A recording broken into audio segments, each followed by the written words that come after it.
You lot all steaming forward. He's going to get a shoulder in. He's going to do that sort of stuff. It's the Championship. You can't hide in those sorts of areas. But the thing that everyone is looking at Hackney for and going, oh, hello, is he very clearly has been paying attention to what Michael Carrick's been saying about how you progress the ball. Hello and welcome to Stretford Paddock. My name is Joe, that is Jay, and we are joined once again by Carl Anka from The Athletic with his tactics board, and we are going to be going through everything Manchester United. New midfielders, based on an article that you wrote recently, Carl, that was fantastic. We're also going to be looking at Brian Mbeumo, if, when, and how he fits in at Manchester United, and a look ahead at pre-season as to who needs to step it up and have a big pre-season to put themselves in the manager's thoughts for next year. So much to get into, so excited. First of all though, Carl, how are you? I'm all right, thanks. I'm feeling relatively calm because once this pre-season game against Leeds starts, that's it. I'm in a tactics shock. You're just in there until mentally and physically, May, right? So this is my last couple of days of going to art galleries and being like a regular human being. Oh, did you go to the Football United exhibit at the Aviva? A couple of lads did. We didn't go. We got invited, but I couldn't go. So I think it was Harvey and Scott went down there. Highly recommend it. Yeah, they said it was good. Highly recommend it. It's been a great summer in Manchester. It has. Jay, how are you? I'm good, man. I'm excited to see Carl, and also I'm glad that we've actually got him the tools for the job. Got a new tactics. Yeah, this is amazing. I think last time we had something that was just from like an art shop and some random magnets. No. But we've actually got a proper tactics board, as is befitting a man of his stature. Yeah. Can I have the old tactics board? Of course you can. Amazing. Well, we was hoping you'd sign it and we could sell it. Sure. On eBay. Sure. Yeah. So Talk of the Devils is also now on YouTube. Oh yes. So I'm coming here to. Well, I just have more. I don't have a tactics board on Talk of the Devils. Yeah. Well, they haven't got you a tactics board? No, they've not. Well, listen, if you ever want to join a channel permanently that will give you a tactics board, just point it out there, Carl. Yeah. The link to Talk of the Devils will be in the description, by the way, so make sure you check them out. Of course, let's start with some midfielders then. Sure. Because I do think there's a little bit of Brian and Mbeumo fatigue. Yep. A malaise perhaps has crept in. We are going to talk about him, obviously, because it's not that much of a fatigue. But it's almost like we're so caught up on what's not happening now, we're forgetting about what may happen next. Yep. And Manchester United, we need a striker, I think, but we certainly need a midfielder. It's the one position on the pitch where I couldn't tell you who's going to start in either of those positions. In those two holding positions, it could be Casemiro, Ugarte, Bruno. It could be Mainoo. We could drop Mount in there. It could, there's so much going on. But what I do think we need is a new player. You wrote an article recently about that need and some of the names that you think could fill that role. Tell us a bit about the article and what you set out as the sort of the main kind of premise and the ideas that you've sort of filled. Sure. So this is shopping for Amarin. This was part 2, central midfield. If you are familiar with my work on The Athletic, you may know that in summer 2022, I did a big piece called Shopping for Erik ten Hag. I went, hi, United fans. If you are unfamiliar with Erik ten Hag, I watched a bunch of Ajax games. There are 4 or 5 positions in Manchester United that Ten Hag may want to strengthen. And if we look at the players he bought at Ajax, and we look at how his Ajax team used to play, these are the sort of players that might fit in. So we did one piece of, it looked like very likely that Erik ten Hag in the summer of 2022 wanted to buy a right-sided player. So I went, Rafinha fits the mould, Antony fits the mould. I named 2 or 3 other players, and then lo and behold, Ten Hag signed Antony. Then I did the 2023 version, and I went, Ten Hag seems to keep buying players he's previously worked with. So I sort of tweaked the dials a little bit there, and then that's the origin. So you go, here is a football manager, here are the 6 years they've got previously to being at Man United. Here's Man United's weaknesses. Here's how, if you go, he likes midfielders that do the certain things. Here are the certain midfielders who are good at those things that might be able to fit in Man United. So you look at Ruben Amorim's 3-4-3, and you go, what does Ruben Amorim normally like from his central midfielders? And in short, he likes them big and burly and full of tackling ability, right? And this is to look at this 3-4-3, and we've spoken about this before, so here's my Manchester United here. Because the back 3 and the goalkeeper are very much more, and the wing-backs, sorry, I should do this again. The back 3 and the wing-backs are really, really responsible for the early phases of build-up under Amarin compared to Erik ten Hag, where it was a little bit more about the central midfielder could drop deep and collect the ball. That meant your central midfielders, or Amarin's central midfielders, for a long time were primarily picked for their qualities out of possession. I think I've said it before. It changed a little bit when Hulman arrived at Sporting because he was the best passer they've had. But on the whole, Amrin likes his two people there to be very, very aggressive. They have to be good at tackling, and they have to be good at what we are now in our big old data department at The Athletic referring to as front foot defending as well as back foot defending. Okay. So one thing we talked about in the piece was, well, he's already got Mainoo Ugarte and he's already worked with Ugarte before. Why isn't Ugarte? Why is this even an issue? Why do you even need a midfield when you've got Ugarte? Now the thing about Ugarte is good at what we refer to as back foot defending, or when I am retreating towards my own goal. So if the opposition team is storming for a counter-attack and they're going past the halfway line and Ugarte is chasing after them, Ugarte's strength is going back to his own goal and going, I can see that, I'm going to go get that ball. Great, boom, fantastic. Ugarte puts out fires. The problem right now at Manchester United is they don't really have players who are good at stopping fires before they kick off.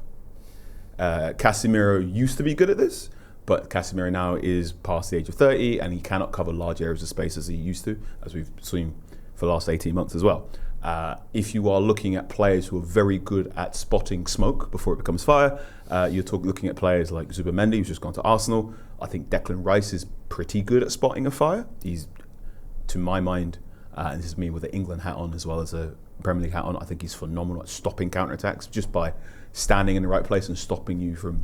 He's very good at delaying, which is this sort of, if you two are bombing forward and it's just me trying to stop it and you very clearly trying to pass to Jay, I'm just going to stand in the right position and slow down that pass as long as possible.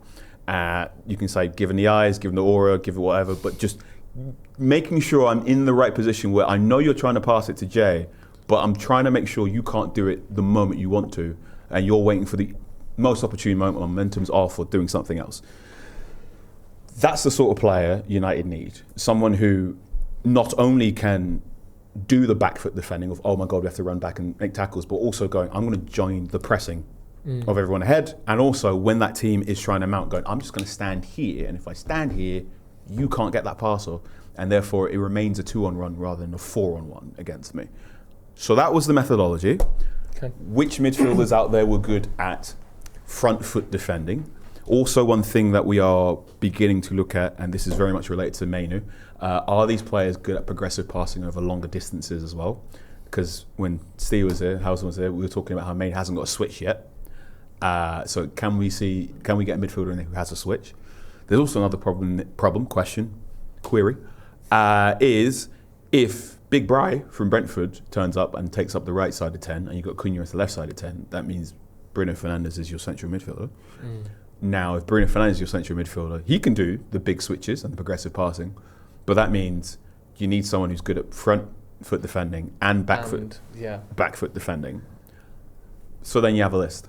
And this is the thing you very often have to do when you talk about Man United's midfield options is because there are so many bodies already there, it's not just saying you've got to get someone who's very good at the thing you're missing, but also saying how is that going to combine with the person next to him. So that's the methodology. And then went to the data team. I need midfielders who are good at A, B, C, and D. Which ones come up really well on the test? We pulled a massive lever, and here are the names that came out. Starting with Baleba at Brighton. Baleba was brought in by Brighton to be the Moises Caicedo replacement. And I'm pretty sure when he moves next, he's going to cost a similar fee to Caicedo. How are they doing it? How do they do it? What levers are they pulling? Because they are absolutely ahead of everyone on this, aren't they? Very good question. How are Brighton good at recruiting and how are Brentford good at recruiting? So I have spoken to a lot of people in and around data teams up and down the Premier League. Now, what they very often say is most Premier League clubs now all have access to similar data or similar data packets. But the most important thing is being able to know what you're plugging into your shortlist and making sure that fits into a long-term plan. So at some point in time, Brighton have gone, we need to, Caicedo popped up in their database. Caicedo also popped up in United's database as well. Don't forget, Caicedo could have been picked up by United at the same time, but United, for reasons that, again, depending on who you talk to, it was either we need to see him play in Europe first, or it was too complicated to figure out how to extricate him from his club, because there were questions over whether or not he was on the third-party ownership at the time, whereas Brighton found a way to make the deal happen. they get Caicedo. Caicedo is developing well, but also it becomes very apparent that Caicedo is very good at things a lot of top 6 clubs want, which is front foot defending, back foot defending, counter-attack, delay, all that good stuff. And so very, very obviously Brighton are like, someone's going to come in for this man soon. We need to get a Caicedo replacement in early before Liverpool, Chelsea, whoever builds a bid. So the thing Brighton have over a lot of clubs right now is they have the long-term plan. Brighton's succession planning is amazing. They very rarely let a player go before they already have their successor in the door already. Also, I think something that gets overlooked with Brighton is they're not really good at buying defenders. Right? And if you look at your Brighton 11, the amazing, dazzling players that they have are very much in the front 5, whereas the defenders, while they've sold very well with the defenders are okay. Yeah. Since Ben White's left, I'm not going, wow, that Brighton defender is amazing. Van Hecke is good, but they don't tend to spend big on defenders, and they don't tend to get like showbiz defenders because their transfer model. How do you if you're going to buy cheaply and sell high, the best way to do that is with goal scorers. Yeah. Right. Yeah. So they're not the best at buying defenders. They haven't got a secret sauce for defenders. And this is the thing. The thing that the Brighton people are putting into their big supercomputer isn't get me loads of defenders to do this. The thing is they're going, we want to be at this point in the Premier League. We want to have a plan that can last 2 or 3 years. And we also want to make sure that if a player does emerge and is really, really good, we can get their successor in maybe a year before we have to sell them. So they know exactly what to put into the computer every single time. They don't get nervous when they make a mistake. Yeah. This is very, very important. They're very, very good at not paying attention to fan pressure. So, which is another thing that other clubs aren't great at doing as well. This is very similar to Brentford. Like, how do Brentford play football? I'm asking you right now. Good, very high energy. Yep. They front foot defending, very much so. And watching Mbeumo, a lot of high output, lots of balls into the box. Direct, really direct, loads of correct. Yeah. So they know when Brentford are, again, a very similar thing, very similar data department, very similar, somewhat similar background, and there are people in there who have history of betting and using data from betting portals. They know they're signing players who can play burly, direct football, and anything else other than that, gone. Difficulty for a number of bigger clubs is, well, if you're a bigger club on bigger budgets, you want to do more than just play in the Brentford style. You want to have a Brentford style as your plan B if things go wrong, but also you want players that can do loads of other things. So the difficulty with loads of clubs with data is, do you have that long-term plan where you know exactly what you're plugging into your machine to tell the machine to give you answers?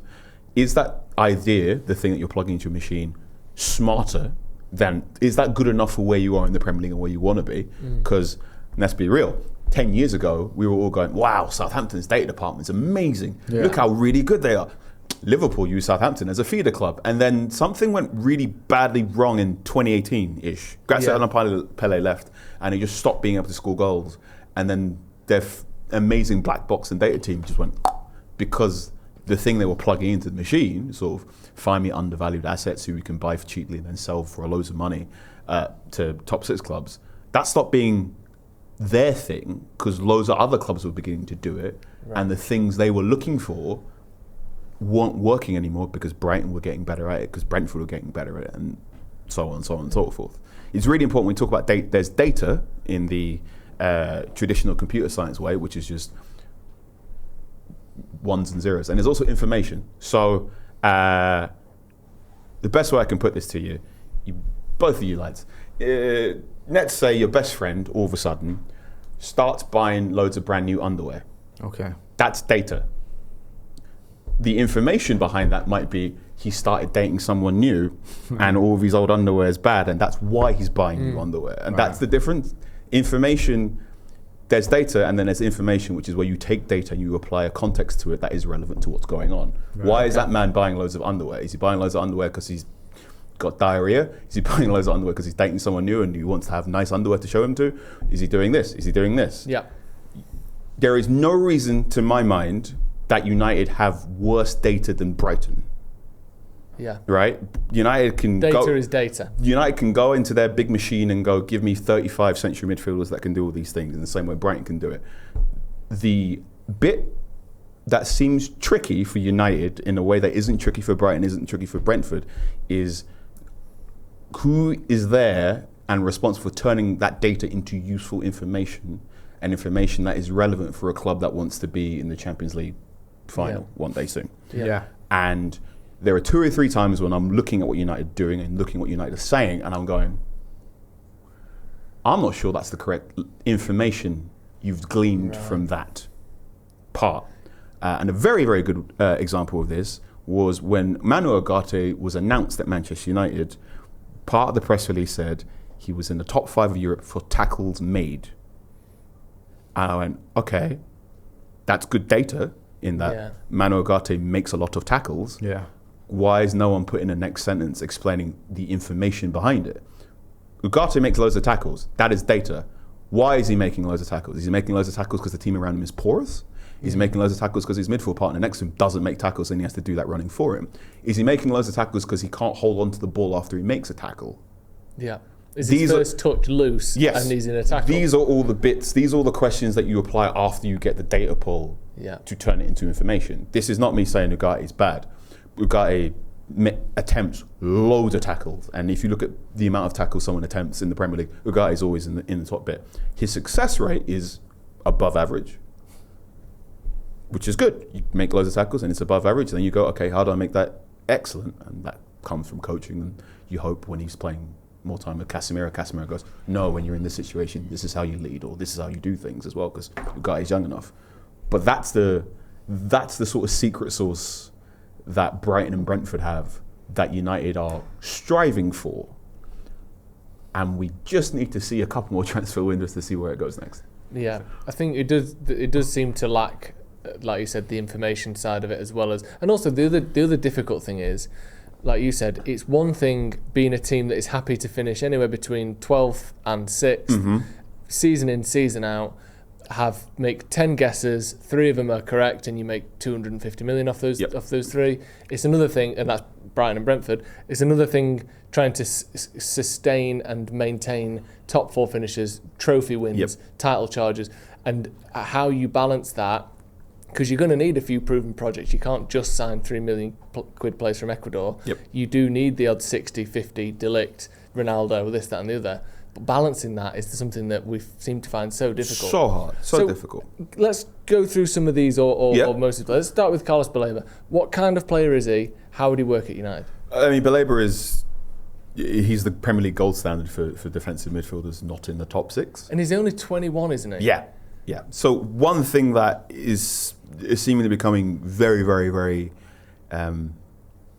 important in Premier League recruiting is everyone's getting bigger, everyone's getting taller, everyone's getting rapid. And unfortunately, one of the best managers, well, I think it was 2022, I watched Man City play Bayern Munich. And it was when John Stones was inverting into midfield. I'm looking at that team going, that's a big team. That treble-winning team from Manchester City, Asterix,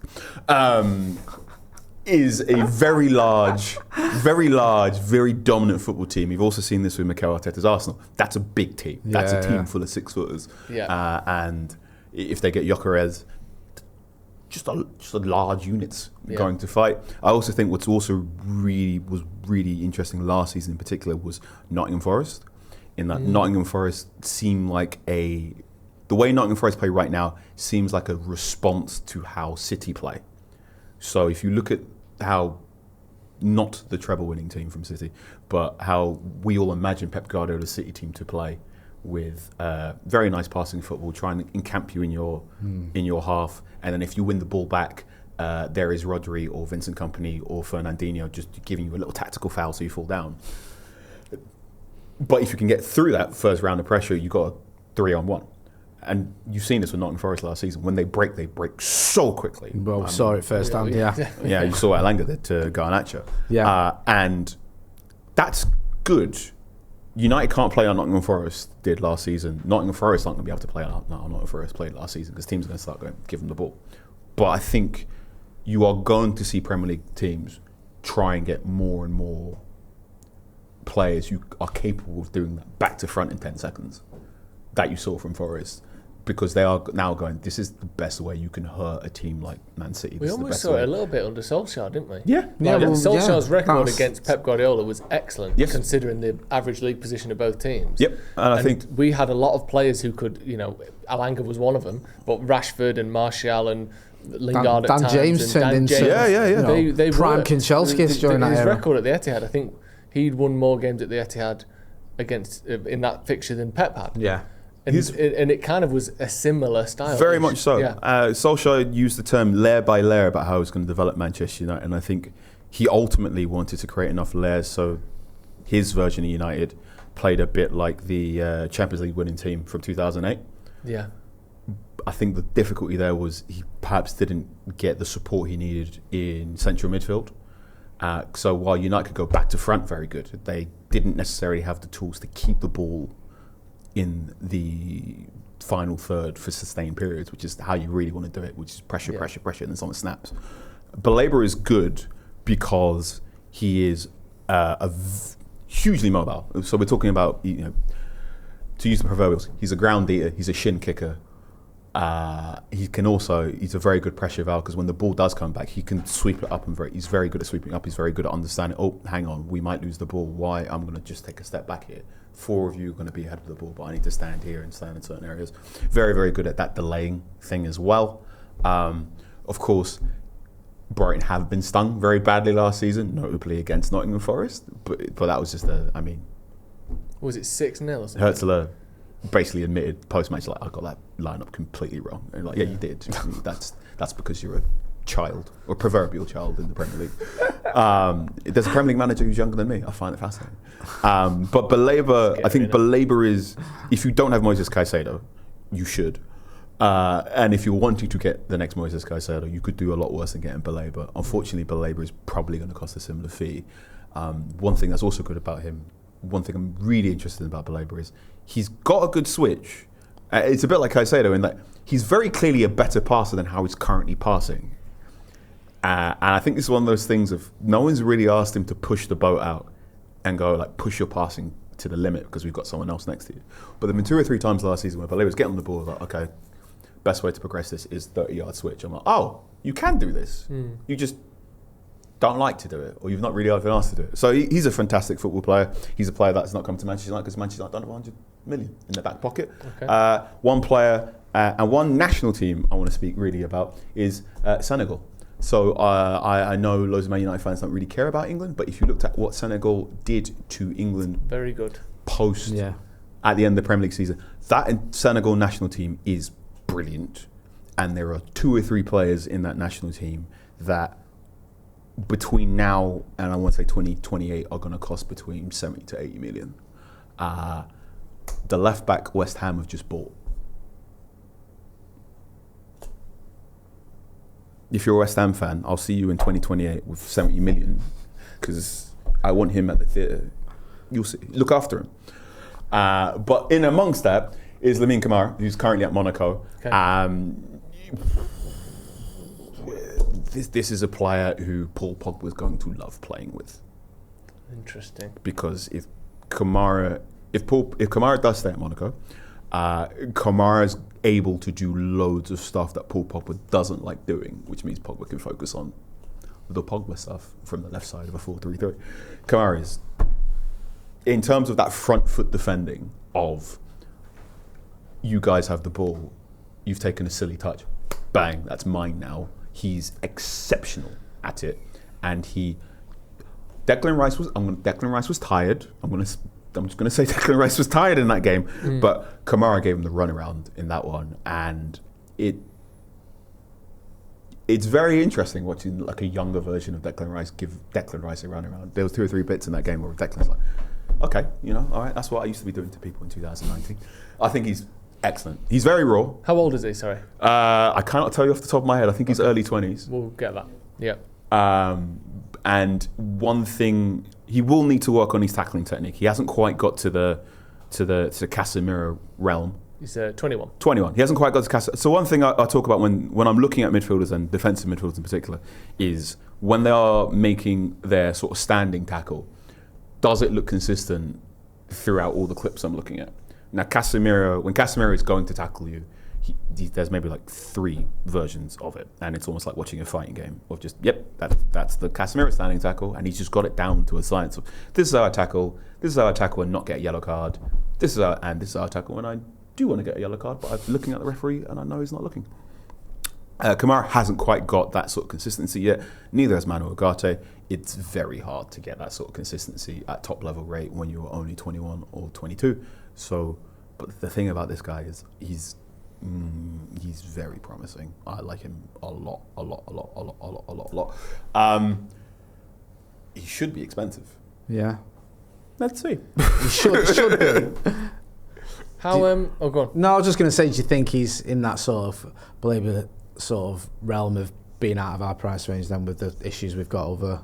Is it just a sort of a wish list with the emphasis being on wish? The direction of travel and the noises we've been hearing from Manchester United for a long time is Cunha done, sorted. They paid a little bit more than a bit like with Xerxes, they pay a little bit more than the release clause because they want to structure it across a longer period. So even though Cunha's 62.3 or 60.5, it's going to be 3 payments across.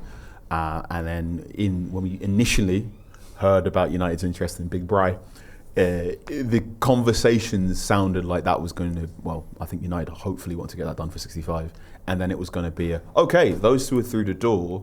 Now we're going to probably need to start moving on some players before we can get the funds to get everyone else. Now, if we talk about the Manchester United 5, that's, to my mind, if I was a person in a sporting director role, I think I could make a convincing argument that you could get 200 million at least, maybe go close to 300 million for those 5 football players. The problem is you're not getting them all in one, and I think this is one thing that often gets looked over when we talk about Manchester United's ingoes and outgoings. We know Jadon Sancho will probably leave Manchester United this summer. When does the money arrive, and is enough of that money arriving on the day he is sold or loaned out that you can go out the next day and make a purchase? A very good way of looking at it, one thing that was very keenly stressed when the window closed in 2023 was, so you remember on deadline day, United go out and get Amrabat and Reguilon. Yeah. Those deals couldn't have happened until Dean Henderson went to Crystal Palace. And it was very, very obvious. It was known for a while that they wanted to get some sort of defensive midfield cover in, and they probably wanted to get some sort of left back cover in. And they had some names. Cucurella was mentioned as a possible left back target, which would have been nice. Now he's been absolutely amazing. I've got 1,200 words in the Athletic back end just explaining how Cucurella would have worked at Man United that I just can't use because it was regular instead. I think that's like. There's maybe 5,000 words I've got in the back end of the Athletic that I just can't use because those deals just never happened. Just never worked out. One day I'll release them. But I think that there is a possibility that may occur for United in that you may need a Dean Henderson moving to Crystal Palace on hopefully not transfer deadline day in order for them to pull the trigger on the 2 or 3 names they've got on their list who they want to get done. So these are all possibilities. I think Kamara... Monaco have made some really aggressive moves this summer, Pogba, Ansu Fati as well. But also it's French football. And that broadcast deal was terrible. I don't know who approved of it, but the Ligue 1 broadcast deal is so bad that, quite frankly, if you're any Premier League team, you should always be willing to have a go for some of their best players. The French League creates very good football players. They have a lot of difficulty creating good teams. Mostly because when a good player arrives, the Premier League team's like, oh, thanks. Yeah, we'll have that. We'll have that. So Kamara is a player that I think will be subject to a lot of interest from Premier League teams, either this summer or next summer. And then if the longer he stays at Monaco, the longer we start going, oh God, Real Madrid are going to be in for him, aren't we? Yeah. Unfortunately, because I think he's that good. It seems in particular that sort of defensive midfielder position from the French League has got such a fantastic hit rate. I don't know the percentages, but when you think of some of the great defensive midfielders in the Premier League, they are either French or were playing in France when they were signed. That's, it's a good shopping. It's a good shopping market if you want defensive midfielders, because they are good players, but not necessarily good teams. Yeah. There is a roughness, shagginess, jankiness to games where the defensive midfielder has to be very busy. Yeah. There's a brilliant gentleman who now works in the Premier League media department called Jerry. Hi, Jerry. And he's a PSG fan, and he's often telling me that this sort of, it's not, the French league isn't up and down the same way the Bundesliga is. Now, one thing, when we talk about Bundesliga tax, if the Bundesliga tax does exist, it's not because the Bundesliga is an easier league, it's just that there's a lower level of tactical variance compared to the Premier League. Because the majority of the managers in the Bundesliga are either German or have either playing history or coaching history in the Bundesliga already. And the majority of the clubs in the Bundesliga play 4-2-3-1, and their back line stands halfway between the halfway line and the penalty box. So if you're an attacker, it's just the same routines, up and down, up and down, up and down, up and down, up and down. Whereas there was a week where Jadon Sancho was playing for Manchester United, and he played Burnley one week, and then he played Southampton one week, and then he played, I want to say he played a top 6 team, and there's that's 3 very different styles of football. And if you look at the better games Jadon Sancho has had in the Premier League, against Premier League opposition, they tend to be 4-2-3 mid-block teams, because that's what he knows. He knows how to beat teams that play like Bundesliga teams. He played one game against Southampton when Southampton were managed by Ralph Hasenhüttl, and you could see his eyes was like, oh my God, I can do this! 4-2-2 mid-block, amazing, a home-cooked meal. So there's that, and I think if you are looking for counter-attacking demons, like if you want an attacking player who's good at counter-attacks and you want to go up and down, go shopping in the Bundesliga. This is why Liverpool and Chelsea and everyone else is looking at Hugo Ekitike. Liverpool love shopping in the Bundesliga. Yeah, they've gone turbo. Look at some of their players down the years. Because Liverpool want to play a high-pressing style of football, and they can get north to south very quickly. And if you can put a player like Ekitike, who's been Ekitike, didn't do very well at PSG, but has done better at Eintracht Frankfurt. Yeah. Because I'm sure Ekitike, you give him open space. When Ekitike plays Leeds, if he plays Leeds next season, I'm sure he'll go, oh, cool, 4-2-3-1, mid-block, nice. You're going to give me single coverage, amazing. Whereas if you give him, say, Brentford, he'll go, oh, wait, why is the midfield, why is the ball going off in my head? I'm not quite used to that. So you've got to bear those things in mind in terms of how these players scale into the Premier League. And how will they scale up? And this is why now we're all talking about the Portuguese league. I'm like, we need to start paying more attention to how you do against the top half Portuguese league teams, because the bottom half is championship level, lower. That was one of the arguments against Gyökeres, wasn't it? That he wasn't as good against the top teams in that league. Last season, I think, was it? Yeah. Last season. Gyökeres is a bully. And I mean that as a compliment, in that if he's like, oh, the left back is kind of weak, he's just going to beat up that guy forever. And the bottom half of the Portuguese league, there's a lot of teams he can bully very, very well. I think I've said it before, there's 2 or 3 bits of Gyökeres' play where I'm like, Andy Carroll used to do that as a compliment. Yeah. Like there used to be loads of times where Andy Carroll would go, oh look, your centre back's 6 foot, your full back's 5'9". I'm just going to drop towards the back post on a set piece, and when the ball goes up, I'm just going to annihilate him at the back post. Gyökeres can't do that because he's not that great in the air.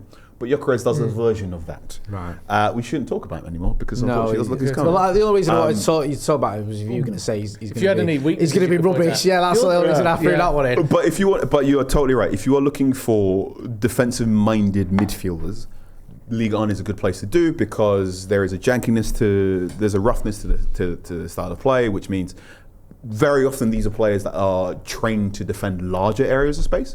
Yeah. There is a very, very, very famous quote from Johan Cruyff where he talks about his conversation with Pep Guardiola when he went, Guardiola's now going to be my number 6.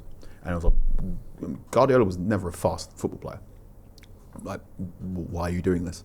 And blah, blah, blah, blah, blah, blah, blah, blah, blah. But Johan is in this room and he goes, if you ask me to defend a space the size of this room, I can do that because it's nice, confined, really, really small. Whereas if you ask me to defend like a very, very large area of space, I can't do that. One of the things he said with Guardiola was very good at defending small areas of space. So if you kept those areas small around him at all points in time, we could really make use of his assets on the ball. Whereas if it was large open spaces like you might find in the Bundesliga or in Ligue 1 or against the Premier League team, he'd got eaten alive, which is why Barcelona were good to some extent, but also not dominant to the level that Guardiola's career suggested. So Ligue 1 defensive midfielders have a little bit more experience defending large areas of open space compared to, say, a Serie A defensive midfielder. And that's probably why Premier League teams are looking at them a little bit more, because, the Premier League is, I think, something like 20% quicker than how it was in 2000. So it's always nice to know that person is good at covering large areas of space. And let's look at someone like Harry Maguire, good defender. He would prefer to defend like a small back garden rather than a very large field. Harry Maguire in Serie A would be unbelievable. Excellent. Yeah. Excellent. So that's Kamara. The Chris Smalling of 2026, I'd say. Here you go. Yeah, he worked out well there, didn't Yeah, he did. He did. So so if we have a look at what do these play? I mean, obviously we know what all these players all have in common. You said it at the start, but there are differences here. So someone like Hayden Hackney and Adam Wharton. Adam Wharton isn't that same kind of. From what I've seen, anyway, he doesn't have that same athletic ability. No, he's not. As the he's not a likes ground eater. Yeah. So where does a Wharton fit into your sort of data, and how does that align with the likes of a Baleba? So Hayden Hackney at Middlesbrough and Adam Wharton are two people I playfully refer to as Michael Carrick's nephews. Yeah. This is what we want to hear, innit, Jay? Right. We want Michael Carrick's. I'm interested in the Hayden Hackney one because me and Finn have spoken about him a couple of times on Academy Review. He's a fan. And I remember when we did, there was a lot of discussion in the chat from Middlesbrough fans and people that watched him. And it wasn't like it was all a consensus view. There was quite a lot of arguing going on about whether he's good enough, whether he's actually cut out. Loads of controversy about a Michael Carrick-style central midfielder. I know. Short horror. It's like 2007 all over again. You know, we paid how much for him? I was curious what you thought about him. And also with Hackney, I mean, you tell me if I'm wrong, but out of the list, he seems the most gettable in terms of... It seems so. Shopping, not that we will get him, but certainly in terms of the fee. The amazing Harrison, who's over at the Overlap Breakdown. Hey, mate. Oh, legend. Love you. He very frequently has been saying Premier League teams need to be shopping at the Championship more, because the Championship is also now getting very, very good at that sort of tactical variance. Yeah. So if you're a good Championship player, you are now not just getting the same defences up against you every single time. And Hayden Hackney is a player that he very much enjoys. So I did my sort of beep boop beep, and I got his heat map, the majority of his heat maps from last season, and the data person went, his heat maps look like an angry crab, because how much space he can cover and how much ground he can cover in games.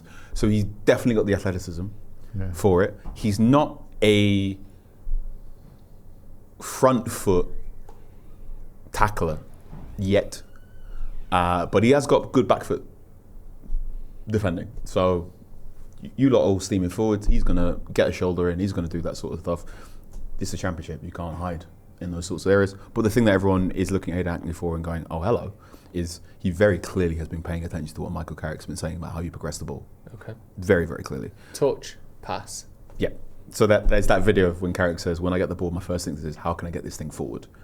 Rio Ferdinand years ago, someone asked Rio, why do you like Michael Carrick? And he just went, because he passes the ball forward. Yeah. And it's just this constant commitment to progressing the ball into clever areas and going, okay, what can I do to set my team up for a better opportunity than where I receive the ball? He's very, very good at getting the ball from halfway line into those little half spaces.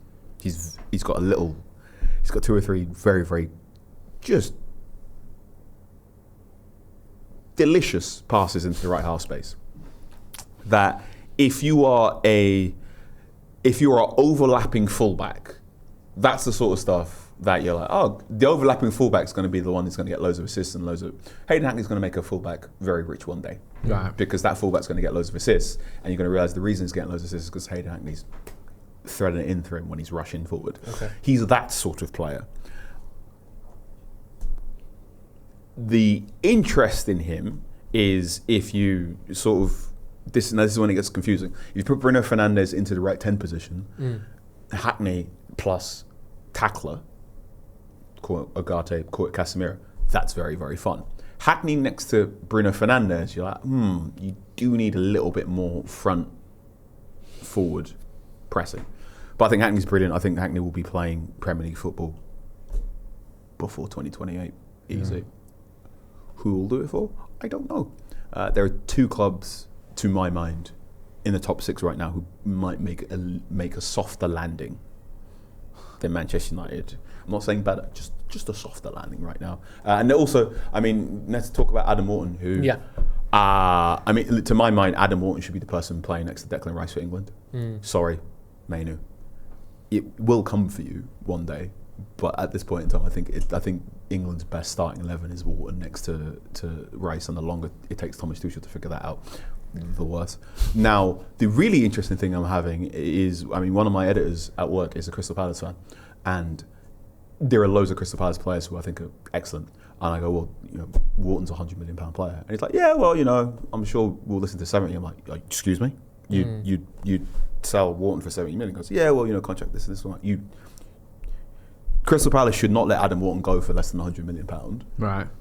Wharton, last season, it looked as if there was the conditions were getting to a place where 2 or 3 top 6 clubs were going to go, we probably need to get Adam Wharton in. Yeah.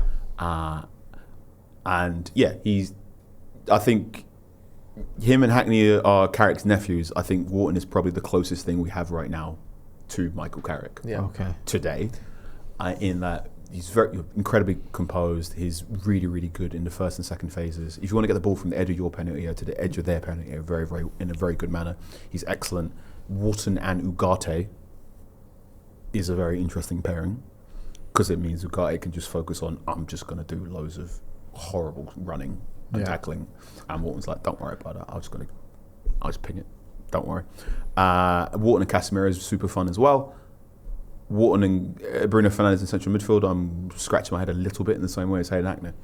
But look, if Sir Jim Ratcliffe won the Euro Millions on Friday, it's an 84 million jackpot, I'd be texting Brailsford and the rest of them saying you should probably have a look at Adam Wharton. 70 million? Did you say around 70 million? Well, this is my pal who's a Palace fan. The fact that now it looks like they're going to be playing Conference League football. Palace are a fascinating team that everyone should be paying attention to next season, because they've got 2 or 3 players in that squad who absolutely should be playing. There's no reason why those players should not be playing Champions League football. And the longer they... I don't know. I mean, Mateta's cheaper than how I think he should be.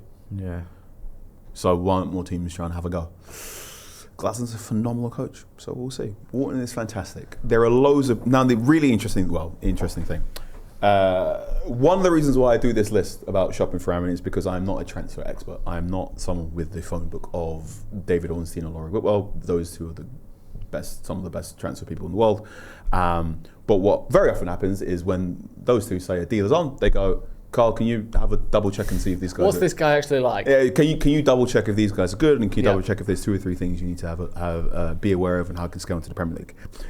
And the shopping lists are my version of basically trying to give you insight into how I think some of these Premier League teams are trying to recruit.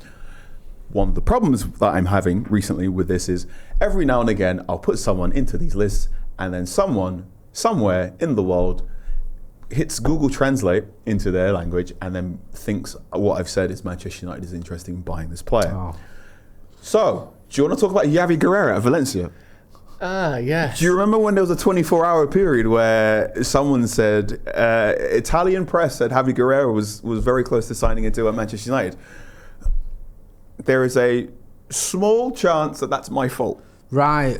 Because we saw this. Yeah. And the trouble we have with some of these articles is sometimes it's like a merry-go-round where you'll have, let's say, and I'm not picking on them, let's just say, for example, the Metro, run a story saying Guerrero's linked with United or is ready to sign United, and you go, crikey, that's, is there anything in this? And it'll say, you'll scroll down the article and it'll say, reports in Italy. Yep. So you'll click on that link. Yep. And then you'll get taken to a website in Italy and you've got no real knowledge of how reliable the website is. You'll probably put that through Google Translate yourself. The translation will be broken English and not make a whole, complete sense, but you understand it. Sports Witness are very good at trailing where this has all come from, as is Football 365. And I'm not going to lie, Carl, sometimes I'll get to a point where I'll go, right, that's enough now. We'll run the reports in Italy line. So people ask me if I'm on BBC Radio, if I'm on Sky Sports News, and people go, who do you think Manchester United should buy? And I very rarely give people a name. And I get loads of people go, why do you never name it? You're a fraud, you're a dosser, you don't actually know anything about names. One of the reasons why I don't give names... That's just Jay saying that. I know. I would never, ever say that about the great Carl Anka. One of the reasons why I don't give names, or I don't like to give names specifically as here's who I think Manchester United should buy, is because there's a very good chance that when I say I think Manchester United should buy player, that will get exclusive. That will get clipped up and put into the Google Translate merry-go-round, and then 2 or 3 days later, I'll see a report in Italian newspaper, Turkish newspaper, and I go, according to reports in England, I go, that was me. That was me. So, unfortunately, there's a pretty good chance that Javi Guerrero 24 hours is my fault, because at the bottom of this shopping for Amarin piece about central midfielders, I mentioned him. You mentioned him. Yeah, I mean, I said there's loads about the central midfield that needs to be concerted, and there's 2 or 3 players that I do want to include in this, but I can't because I don't know what Bruno Fernandes is going to do next. And I said, one thing I said is if Bruno Fernandes has more of the problems that we saw from the start of last season when he plays in deep areas, then you need to have a roadrunner and a more all-in-one central midfielder, such as Elliot Anderson at Nottingham Forest and Javi Guerrero at Valencia. And then a couple of days later, I'm like, wait, what? And then went, oh God, no.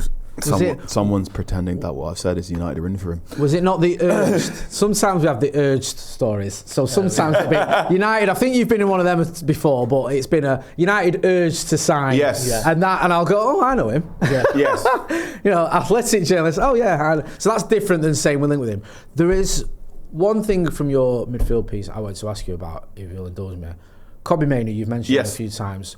You spoke about, and I'm paraphrasing this, forgive me, but almost like, could United work with Kobbie Mainoo to developing him to the sort of player that we've seen Youri Tielemans become at Villa? Now, I love Youri Tielemans at Villa for reasons I won't go into. My missus is a big Belgian fan. She loves watching Belgian players. I've been watching more of Youri Tielemans in the last couple of years than I normally do. And every time I watch him, I go, he's actually a lot better than I thought he was. Because when we were linked with him when he was at Leicester, I was like, nah, not for me.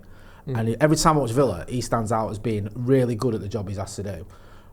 So when you said that, I thought, well, that's a player I really admire, and I love Kobbie Mainoo. That is manna from heaven if that could happen. Can you just talk us through that a little bit? So Tielemans is a very good example we just spoke about before about space and how much space you're comfortable dealing with. Tielemans, if you give Tielemans a large area of space to cover defensively, bad, very bad, very, very, very bad. There's 2 or 3 videos that go around social media where Tielemans in a Leicester City shirt is tracking back, and he looks heavy. Is the polite way I can put it. And Tielemans does not have elite level athleticism. He's not a sprinter in the same way Marcus Rashford or Anthony Martial used to be. So if you're playing him in that deeper role, he either one has to have a midfield partner who is very athletic. Hi, Onana, how you doing? Or there needs to be just like a larger defensive structure. So when he does have to make defensive stuff, it's only in tight areas of space, which he's very clever at. Now, I think this is probably what needs to happen with Mainoo. Problem with that is his midfield partner is not a ground eater in the same way Onana is. He's not a ground eater in the same way. Onana, Declan Rice, Kamara, Douglas Luiz, these are players Baleba. These are sort of players that would help get the best out of Mainoo there. And also at the moment, Mainoo still hasn't shown us the sort of longer passing range that Tielemans has done. And I keep saying he hasn't shown us it yet, not that he can't do it, because again, the 2-1 victory in the derby when he played as a 10, he came on from Mason Mount, he was doing things I went, you've not done this before, this is nice, I want to see more, and they got injured. Mainoo is when we get into the players who you really want to look at in pre-season, Mainoo's going to be number one, because is Amarin going to continue to use him as a number 10? Or is he actually going to play him in where I think he's best, which is in the central midfield? I think Mainoo, ideally, if this was FIFA or Football Manager and I was in charge of Man United, I'd be trying to put Mainoo in as a midfielder in a midfield 3 rather than in a midfield 2. So if you can wind the clock back, because I said about Paul Pogba loved being on the left-hand side of a midfield 3 because he could attack the left half space and go on his right foot and do loads of stuff. The best time Pogba was at Man United was on an interim Ole Gunnar Solskjaer, where it was Nemanja Matic as your number 6, holding pivot. You had Ander Herrera as your shuttler, going up and down box to box, and Pogba could work on his attacking stuff. And then there's that game at Anfield. Is that Anfield? The 0-0 draw United have against Liverpool where everyone got injured. That's at Old Trafford. That was at Old Trafford, where everyone got injured. Lingard got injured. Rashford hobbling around. Two subs in the first half. The game where everyone got injured. Ander Herrera gets injured in that game, I'm pretty sure. And then they go into the international break, and it was the very first time Paul Pogba went, Real Madrid's so nice, guys. Because I think that was very much Paul Pogba going, I've just lost my legs. I've lost the optimum midfield scenario. If you were to do that again, if you somehow airdropped in Mainoo into that midfield instead of Ander Herrera, that can work. Problem is, United don't have a Nemanja Matic type figure right now. Casemiro can do some of it, and they don't have a left-sided attacking play in Pogba. Bruno Fernandes can do some of it, but it's that weird thing of you finally got your Ander Herrera successor, but the other two aren't really there. So that's the Mainoo situation there. I think it's also really important. Like, I'm super excited to see Sekou Kone this preseason tour, because he might have it. I don't know yet. I want to see how that works against grown men. But he has his ability to sense a counterattack. Go, oh, these lot are about to spring it. I'm going to stand here and delay stuff. Is really, really promising. I'm really, really sorry about the pressure that the sentence might put upon you, Sekou Kone. But you seem Kamara-esque in some of your play. Very nice. So let's see. There's very good chances going away for AFCON as well later this year as well. So this is going to be a big year for him. Toby Collier is also interesting because Collier is the ground eater. Yeah. Right. He's got that Paul Pogba trick where he takes 2 steps and somehow he's walked 20 yards. I don't know how he does it. It's brilliant. And I think it was Erik ten Hag made a very pointed reference to his ability to cover ground when he took off Casemiro in that 3-0 defeat against Liverpool. Yeah. About he just needed ground. The big thing, Collier was the preseason one to watch last preseason. Big thing with him is, does he have the progressive passing? He's got a very good he's a good back foot defender. Yeah. And one thing that stuck out and that is really impressive about Collier is he's good at sensing cutbacks and knowing where to stand to stop it. Quite handy at Manchester United. That's our Achilles heel. Well, one of many. That year we played Bayern Munich twice in the group stage of the Champions League. They just kept doing it. Literally just cut back FC. They've just done that. 5 of them against us. I know. Oh, that was horrible. That whole season, it was just non-stop. So defending against cutbacks is one of those, there's that coaching edge that a goal, before a goal happens, it's 3 mistakes. And someone's explained to me, like, a goal is you got the car crash, but the car crash doesn't happen in isolation. Sometimes the car crash is like days before you didn't set your alarm and that's why you're driving really quickly, or you didn't check your wing mirrors and blah, blah, blah, blah. And the reason why Ten Hag's United were weak against cutbacks was, 1, they just were really poor at keeping the ball in the final third. 2, they were weak defensively in wide areas. There was no left back for such a long time. And also their wide players, I think if you look at United's wide players, the best one defensively is probably Anthony. Yeah. Ooh. Hello. Oh, very interesting. Bits of breaking news. As we are live here, should we switch to this? Yes, let's do this. Yes. Ornstein. David Ornstein. Do you want me to read this? Do you want to read it, Jay? I'll go on. I'll read it. Yes. You read it. So David Ornstein has tweeted, exclusive, Manchester United make improved bid to sign Brian Mbeumo from Brentford. I don't know if you've heard of him. We've been interested in him, been linked with him a few times. Big Bri, as Carl likes to say. New offer for 26-year-old forward worth 65 million fixed, plus 5 million in add-ons. You can do the maths. United awaiting Brentford response as they work to close deal for Cameroon international and top target. The sort of rumours and rumblings we were hearing yesterday that Brentford wanted 70 million. Yes. Obviously, 65 plus 5, even someone like me can work that one out. Calculator, quick. It does feel like, well, I'll ask you, Carl, does this feel like this is happening or what? It does feel like it's happening. This is not. And to be fair, you've kind of been saying that for a while. This is not Frankie. This is not the chase of Frankie de Jong. Yeah. This is not the chase of Frankie de Jong. This is not Erik ten Hag saying, "I would like to have Harry Kane," and everyone around him going, "There's no dough." This is, to my mind, and again, I'm not a transfer expert in the same way as Ornstein or Whitwell or Critch is. This is, to my mind, Brentford looking left and right at the Premier League, going, "Wait a minute. If he's going for that much and he's going for that much, then our man is at least 70 million, which I think is very fair to say. If Anthony Lang is going to Newcastle for 55 million, you should be putting a 70 million price tag on Big Bry. And I think what you're seeing from Manchester United is a little bit like what we've seen with Cunha and a little bit what we've seen with Joshua Zirkzee is we're trying to make the numbers work. We don't have 70 million that we can hand you up front right now, but can we structure the deal? Do you take Amex? Do you take Klarna? Do you take...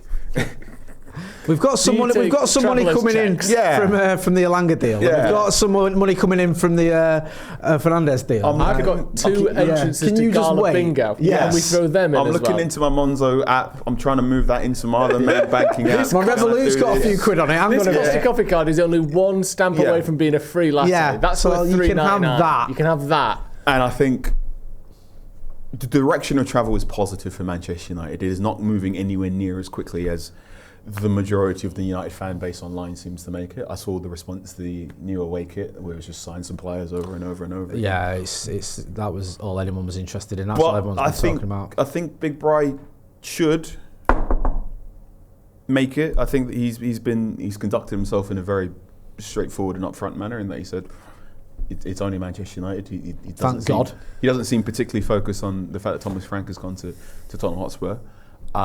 This conversation that the panel you talked to about how there was another bid from another club that was closer to the 70 million doesn't seem to matter as much because it's not Manchester United.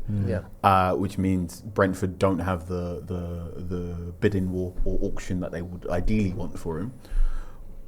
If he does move, it will be to Manchester United this summer.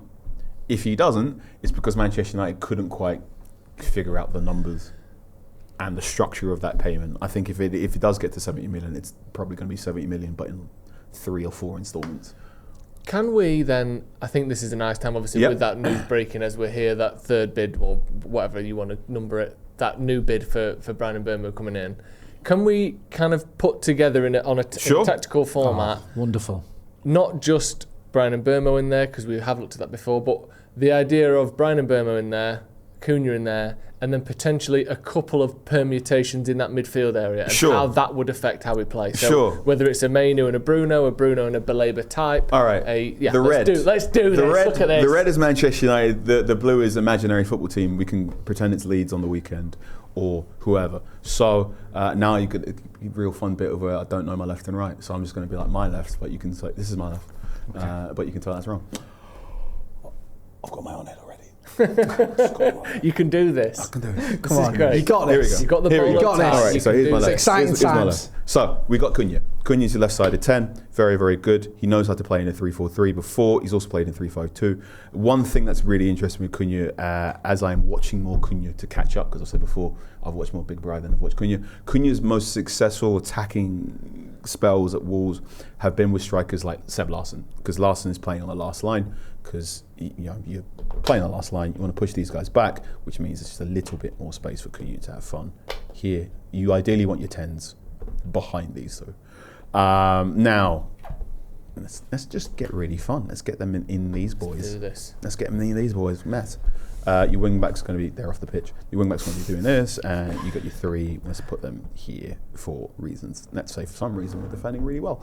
Okay, Cunha ideally wants to play with a centre forward who can push these guys back as close to the edge of their box as possible is great, because that also creates more play time for your right side 10.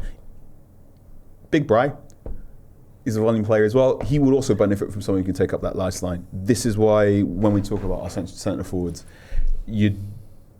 Xerxes fun, but Xerxes best when he's dropping deep, so these guys two can get on their bikes and go forward.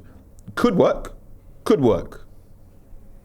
If you're going to do it, you need to start hustling now in your X's and O's, like big time. Okay. This is also why Amrin said Josh needs to be more selfish in front of goal. This is also why he's experimented with him as a 10 as well, because while he can make the ball stick, I'm not sure if fighting that natural inclination to not go that way and to go that way. We'll see what happens there. Can Rasmus Højlund do it? I don't know. I don't know what Rasmus Højlund's going to turn up on Saturday, and I really, really want him to be good. And even if you don't want Rasmus Højlund to be a Manchester United player, you do want Rasmus Højlund to have a good pre-season, because even if you don't want him to stay, if he has a good pre-season, that just makes him more enticing for other clubs. It's something I feel about loads of players, is that even if you want them to leave Manchester United, you still want them to do well, and you need to get good at shutting up about what they're bad at. Do you remember when we thought like Nkunku was going to go to United and Garnacho was going to go to Chelsea, and now people are like, oh yeah, Nkunku's pretty good. Do you know why you thought Nkunku's pretty good? Because Chelsea fans are really good at not telling you what Nkunku is bad at. They're good at that. Chelsea are good at this, annoyingly. Yeah. Chelsea are very good at this kind of thing on the whole, aren't they? Like everything, any loophole they'll find, any sort of dark arts, they'll do it. They'll buy a player for 30 million. He has 2 underwhelming seasons and they sell him for 45. What's that? One problem United have is they just don't have a good poker face. And they've got no good fog of war. Also, a problem about not having a good fog of war is it was also when your manager's told the whole world he's not going to change, he's going to play 3-4-3, because then the whole world goes, oh well, you're going to be shopping for wing backs, aren't you? Yeah. Anyway, you're going to be selling your wingers. Anyway, so Cunha's your left-sided 10. Big Bry's your right-sided 10. You ideally want a striker who's going to be playing on the last line to push the defences back to create more space for those two. Okay, that also now means Bruno Fernandes, if he is to stay, he's going to be a central midfielder in your 8. That takes care of a lot of progressive passing and the need for progressive passing for your defensive midfielder. So Fernandes and another, if you look at your current selection, that Fernandes being here creates more viability for Ugarte. The fact Ugarte didn't feature in the Europa League final suggests he might become more of a special use player for Amrin when you need more of your back foot defending. So if you are looking at Arsenal right now, for example, Arsenal basically now have 2 starting 11s. They've got a starting 11 when they're going to break down stubborn defences, where Declan Rice plays as your box-to-box. And they also have the starting 11 when they're up against the bigger teams, where Declan Rice can play more as your number 6 because he's got to do more counter-attacking. And you can tweak. And I think this is why Matt Dueke is there as well. United have a version of that, but the problem is they haven't got a best 11. They've got loads of different ways you can maybe approach loads of things. So if you've got Fernandes there, going by what happened in the Europa League final, I think this person is going to be Casemiro starting the season. Okay. I think if you worries me that. Just on from a legs perspective. Yeah. That's a good question. Does it worry me? No, because of the 1 a week. Now, because of the 1 a week, and also because Amrin, and this is me maybe getting lost in his eyes in the press conference room. Easily done. Very easily done. I think Amrin may have a good sense of not, if he's starting Casemiro, there's a good chance that Casemiro might not finish the game as well. And also it's very important that we're talking right now, United's first game is against Arsenal, right? So this is going to be an open game where you need front foot defenders as well as back foot defenders. So this is why I think match day 1, if they don't buy a central midfielder, it will be Casemiro over Ugarte, but Casemiro could be taken off 75 minutes if you're trying to protect the league and bring on Ugarte. So that's your central midfield. Then you want to get into your wing backs, which is now the big question of, if Big Bry is coming, what do you want to do with Amad Diallo? I love Amad, and for me, he has to start. So if he has to start, I'm sorry, Diogo Dalot. If he has to start, then we're going to go Amad as your right wing back, Big Bry there. So you've got a left footer in Big Bry who can go outside and inside to a degree. I know a lot of our comment section got annoyed when I said he was 2-footed. Okay. He can go inside and outside. He's perhaps not 2-footed in the same way Ryan Cherki is, but we know he can get to the byline and whipping a ball with his right foot. We know Amad can pass and shoot off his right foot. You can say he's not 2-footed, but I think he's The problem with saying a player is two-footed is, unfortunately, when you've been watching United as much as I do, United's version of one-footed is Anthony.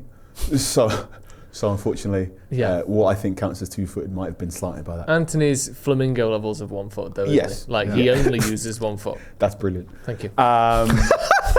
Continue.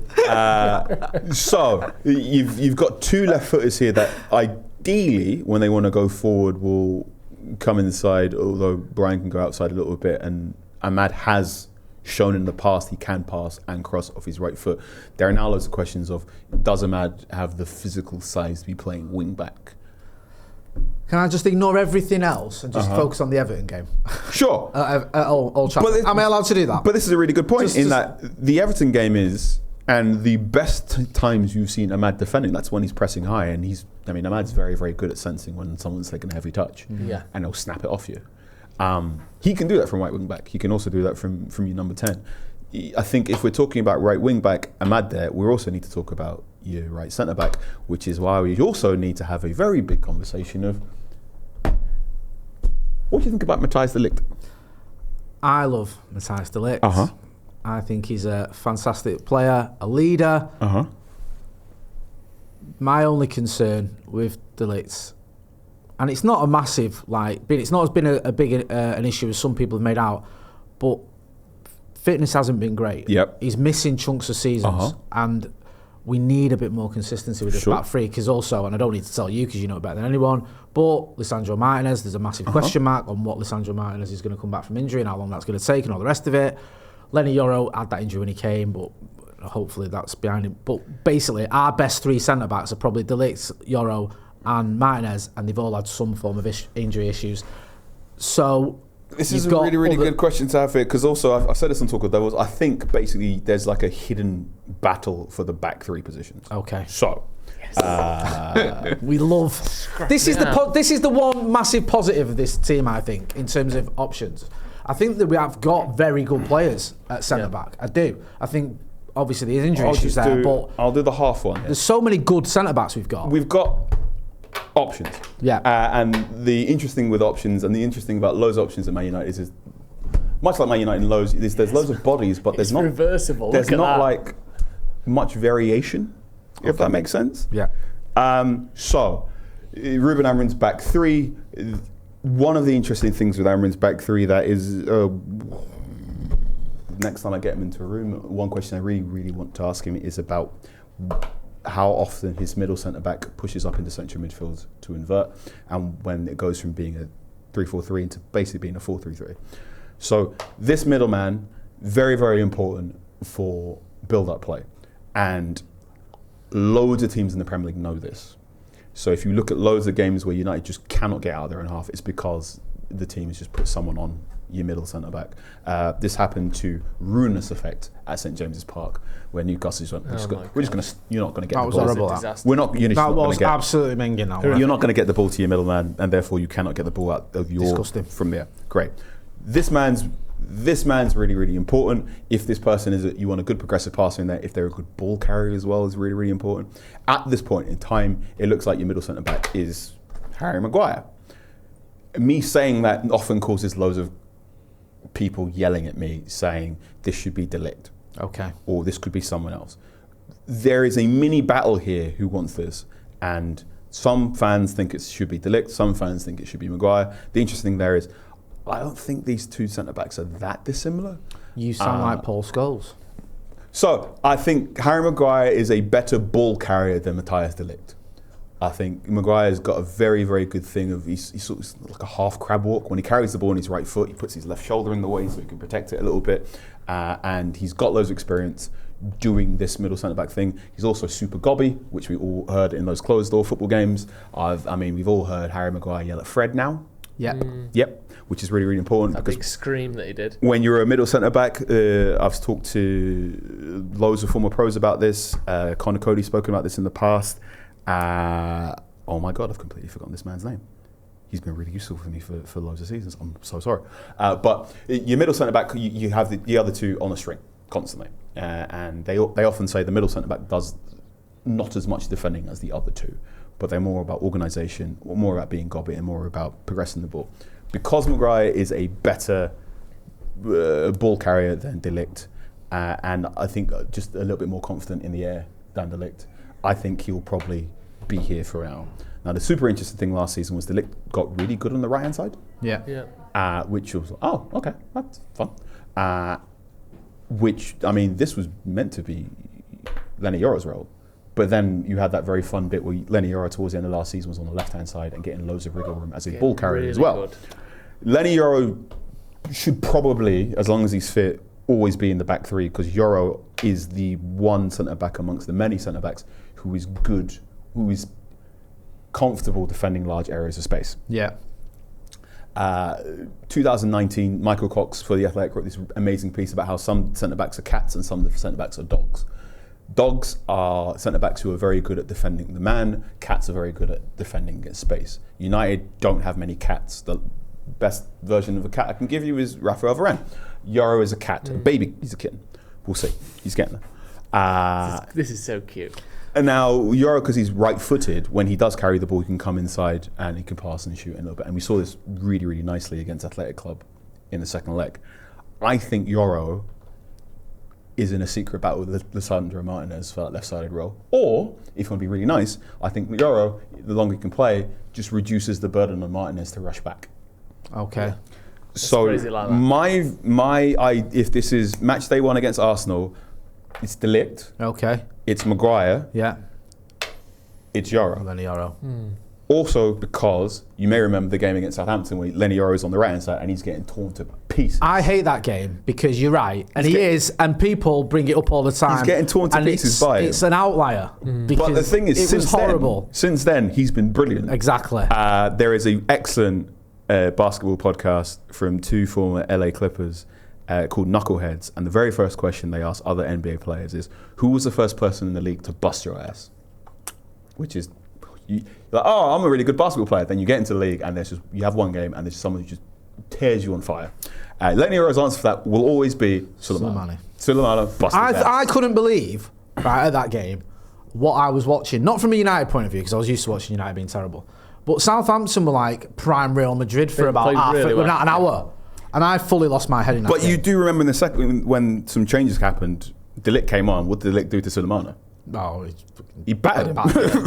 And it got the crowd going, got the crowd on board, and then Ahmad went, right, enough of this nonsense, let's just get an action and win the game. Again, if you want to go back to our previous one, thank God. And we were talking about, this is a mess.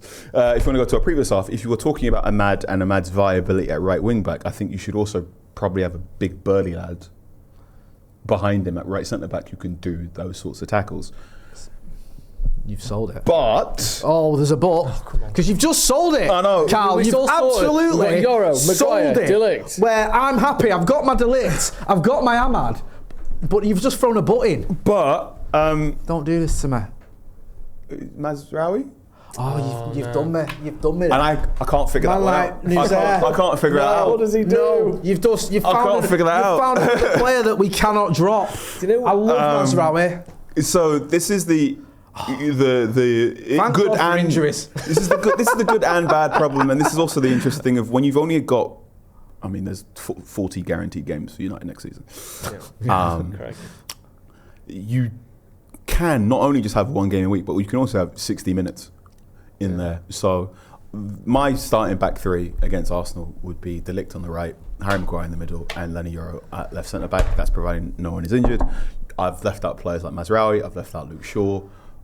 Aiden Heaven. I've left out Aiden Heaven as well. Heaven, who has thrown a spanner in the works by being so good. Aiden Heaven, immediately. I'm not sure if he's a cat or dog yet.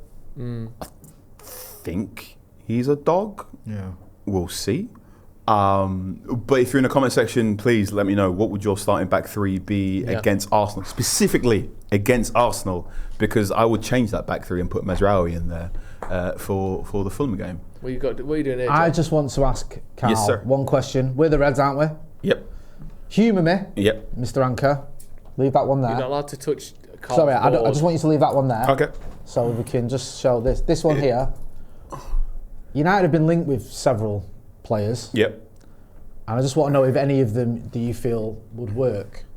As a striker? As a striker. In this. Sure. So that one there, I'm going to throw a couple of names out to you, and you just give me obviously your opinion. Nicolas Jackson. Ooh, there's He's interesting. little eyebrow action. So, partway through last season, The Athletic did a piece. The Athletic asked a bunch of our writers. They said Nicolas Jackson, Rasmus Højlund, Kai Havertz, and it was one other striker I completely forget. And I went, which one would you much rather have at your club? And I said, if it's Havertz, Jackson, Højlund, I'd rather have Jackson. I think Jackson and Højlund are both unfortunate victims of the fact that barely anyone plays 4-4-2 anymore. Right. Because I think both of those men would really benefit from having another big lad next to them. Yeah. Jackson might work as a hold-up player for Cunha and... See, I said might. He might work as a hold-up player for Cunha and Big Bry, and also as sort of like a... Let's describe him as a luxury Weghorst. That's such a disservice to you, Nico. I'm so sorry. In that he can hold the ball up. He's very, very good at getting the ball from this halfway line to the edge of that penalty area. He's maybe 7/10 of the way of learning all the things you want from a central midfielder. I'm not sure if we'll get there yet. He might do. But if you play him in a 3-4-3 and you've got Cunha and Mbeumo next to you, the reliance on him to be Didier Drogba number 2 goes way down. If for some reason Jason Wilcox gets my phone number and goes, oh, Carl, I want to make a deal for Nico Jackson right now. How would you approach the deal? I'd say loan with an obligation to buy, maybe. What, with a £5 million penalty if you don't, potentially? Yeah, We love that. Wasn't Chelsea? That's how we do business together. I think he could work. I would be reluctant to pony up money for him this summer. Yeah. But if Nico Jackson is available on a loan, you should have a look at it. Okay. But I wouldn't have a look at it in the same way that I perhaps would have a look at, say, Ollie Watkins. You took the words right out of my mouth. That was my next one, who we've also been linked with. And you just sort of... Ollie Watkins he fits into what sense. appears to be Ineos's game model about getting Premier League proven football players right now. I think Ollie Watkins is a closer bet to 10 to 15 league goals a season compared to Nico Jackson. I think Nico Jackson's ball striking is erratic in a way that Ollie Watkins... Sometimes you watch Nicolas Jackson and you go, that was weird. Yeah. And in a lot of different facets of his game, sometimes you go, wow, and then you go, that was really weird, that thing he just did there. And he does 3 or 4 of them a game, and you go, is he all right? Oh, and then he scored, and you think, oh, no, he is all right. Years ago... You don't know what you're going to get from him. Years ago, I can't remember who said this. This was about Jordan Henderson not too long ago, and he said, he's thinking, which is better than not thinking, but not as good as not having to think. Yeah. And I feel this with Jackson, in that 2 or 3 times he's running around. I'm like, I can see what you're thinking of doing right now. I wish you didn't have to be thinking about this and it was just automatic. And it'll get there. I think Jackson's 2 or 3 summers away from getting it. I also think Ollie Watkins has had his 2 or 3 summers of getting it and now is good. I think the questions about Ollie Watkins now are health, right? He's got deceptively quite a few miles on the clock. I also said quite a long time ago when Højlund was working on Ten Hag about how Højlund is a baby Ollie Watkins when Ollie Watkins is at Brentford and you're using like a old man Olivier Giroud. So why don't you just go get older Ollie Watkins? Okay. He fits. It makes sense. If on Talk of Levels this week I said if someone walked up to me right now and went, you get Mbeumo but you don't get a striker, or you get Ollie Watkins but you don't get Big Bry, which one do you want? Whichever one Big Bry was. There you go. Yeah. What did you say? I pulled the face. I wasn't giving you an answer to that. There you go. You won't be drawn into these. No. These silly hypotheticals. I think Ollie Watkins. When we found out Manchester United were monitoring Ollie Watkins, it was that sort of, I can totally understand how you went A, B, C, D to go to Ollie Watkins. He's Premier League proven. I think he's closer to 10, 15 goals a season. I also think he's deceptively good at playmaking. I think it gets overlooked how good he is at also doing setting up cutbacks for other people. So That one makes sense. And also, if you're looking at what's going on at Aston Villa, I mean, their wage to turnover ratio is so high. 90% or something? 96. It was 96% after the January window closed. Jesus. That's obviously gone down because some of their loanees have left, including Marcus Rashford. But they do need some dough somewhere. I mean, they do need to get that wage bill down somewhere. I don't know, man, because there's rumours out there, reports that Watkins isn't exactly happy with Unai Emery after Emery went and signed Marcus Rashford and played in more the biggest games of what would have been the biggest game of Ollie Watkins' career. So he can get it. And also, part of me feels like, how can we actually moan if we get Ollie Watkins, who's scored consistently loads of Premier League goals, and he's coming into a team where we've struggled, and also he should have Big Bry and Cunha. Age and health are two questions with him. To go back to the Brentford and Brighton stuff at the start of the show, is there not a Caicedo for 3 million rather than Caicedo for 103 million, equivalent of Ollie Watkins? Is there not someone that isn't 29, that isn't potentially, a lot of miles on the clock, who can do a lot of what he does, or is that person Højlund and Well, I already did that on The Athletic. It was called Shopping for Amrin. Strikers. Oh yeah, of course. Amazing. Unfortunately, one of the players that I really liked who could do the job just went to Everton. Okay, Thurno Barry. Yes. Yeah. He's super nice.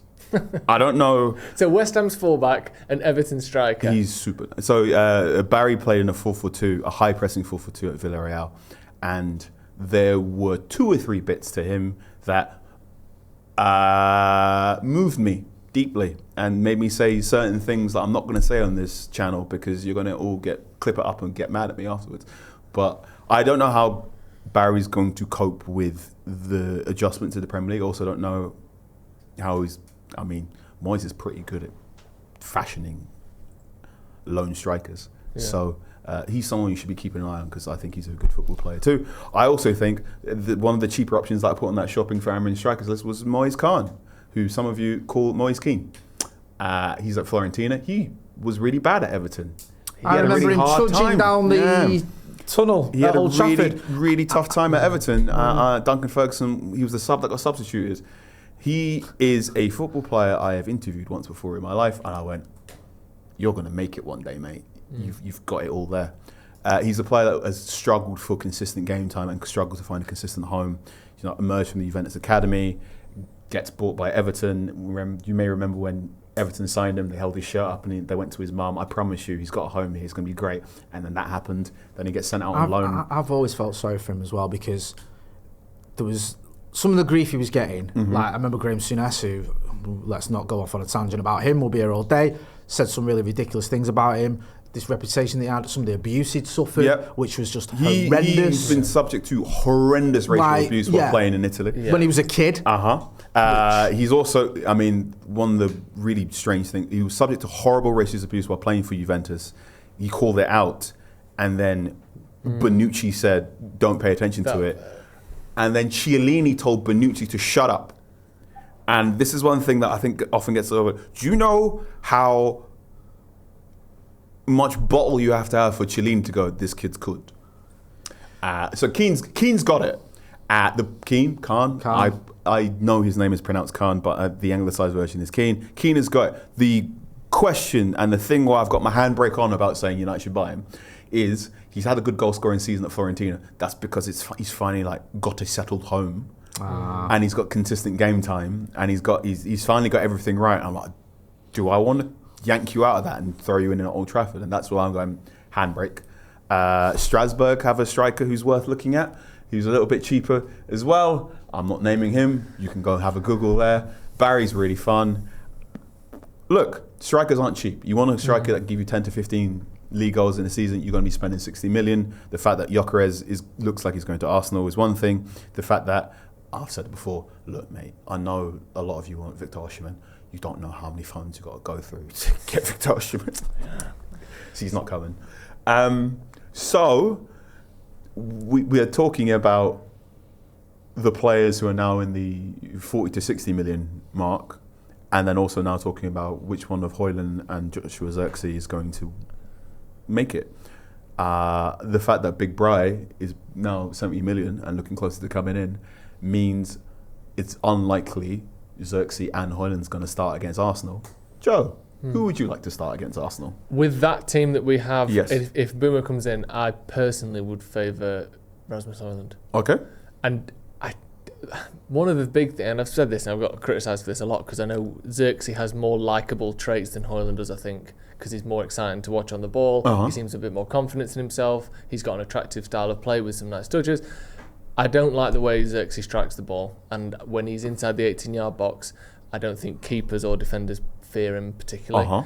I know that Højlund is a bit of a mess in terms of finding space for himself, but when he's got the ball at his feet inside the 18-yard box, if both of them are in the same position, I would back Højlund to put that ball in the back of the net more often than I would Xerxes.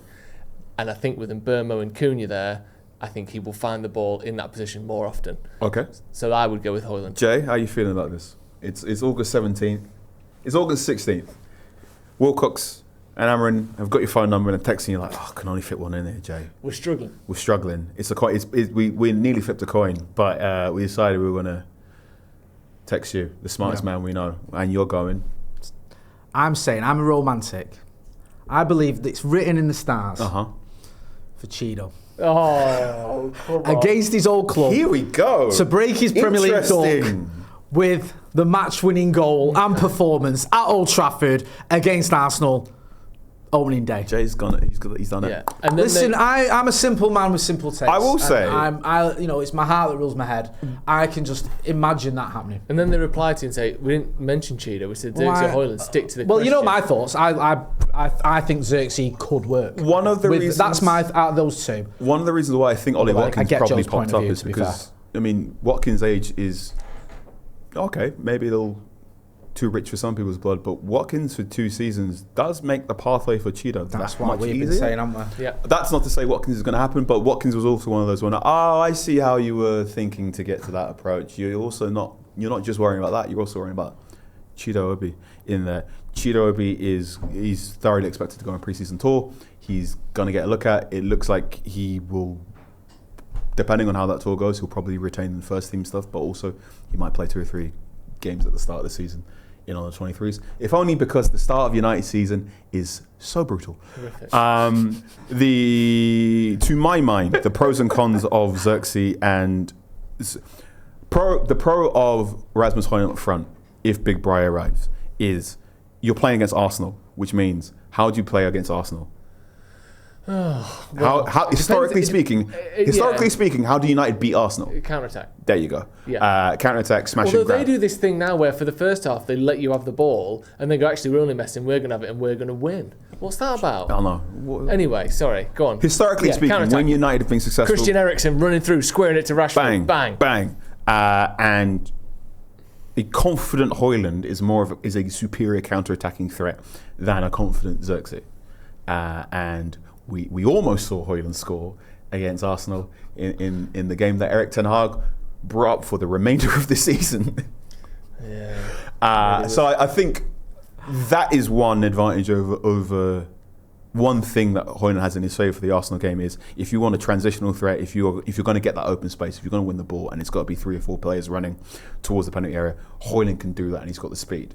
Confident Højlund, which is why he pleased Rasmus. Just let the chopper sing during pre-season, like just shoot all the time, go for it. One thing that is in Xerxes' favour is you're playing against Arsenal. Arsenal have some big centre-backs. Amron used the term giants when referring to Arsenal centre-backs.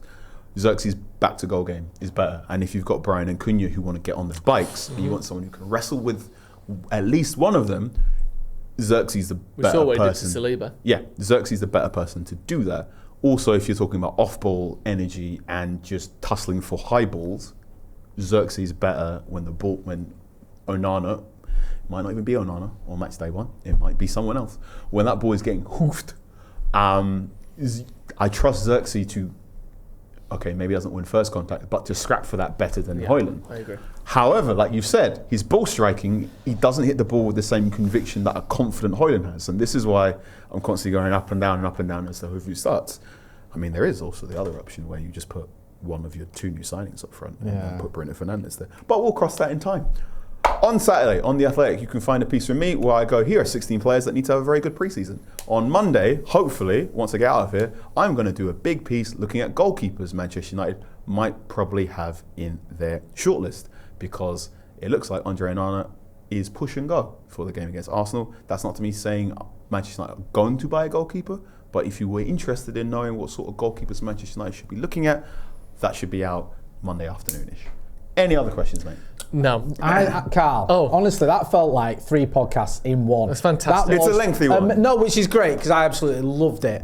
And we got a few exclusives there. Carl basically said that we are going to buy Nicolas Jackson, we are going to buy Ollie Watkins, we are going to buy who else was there? Carlos Baleba. And Adam Wharton. A double, we're going for 2 midfielders. If you are writing for any sort of outlet in Italy, then feel free to click this up and use it. And then we'll report it through the intermediaries that have since quoted it. Carl, honestly, Carl, it's been an absolute pleasure as always. Thank you so much for coming on. Lovely to have the little Brian and Mbeumo bid breaking news. Thank you. David Lawson always does me a favour. I'm very sorry to everyone watching if we repeated all ground, but there's so much stuff to go over. No. There's loads of stuff we didn't talk about. I mean, we didn't talk about Mason Mount and how he might play into this. Dalot and Mazraoui and how he might play into this. I'm not sure which is the most clippable bit, but I also think if you're a United fan and you're a United fan who just wants to skip to the Arsenal game and doesn't want to pay attention to pre-season, well, good on you. If you are a fan who wants to look at pre-season highlights, I think the things most worth looking at is how's Amrin using this back 3? Is Bruno Fernandes going to be playing in central midfield, and who's playing next to him? I also think you should all be paying attention to Sakone going forward, because can he make the jump? And, well, you can all get mad at me and tell me who your preferred back 3 is and who you want to start against Arsenal. Because I don't know. Very, very exciting, man. And like you said, there's some ground that we haven't covered. It just means you have to come back. You got to come back, Carl. It does. We can do this after the after Fiorentina game. Yes. And we get in pre-season, end of pre-season. We kind of know the lineup. We know who's going to be there. Pre-Arsenal. We'll see you again then. We can do that one. We can do one when the transfer window shuts proper as well. Look at this. We're planning the next 2 out. Love that. Thank you very much for joining us at home. We're going to have the link to all of Carl's stuff in the description. The articles we've mentioned today. Also a link to Talk of the Devils on YouTube. Brand new on there. Fantastically well done. Thank you for coming on. As always, thank you, Jay. Thank you for joining us at home. This has been, so far, an unnamed show with Carl Anka. Suggest the names in the comment section. Suggest names in the comments. Because he will be back. We'll see you in a bit.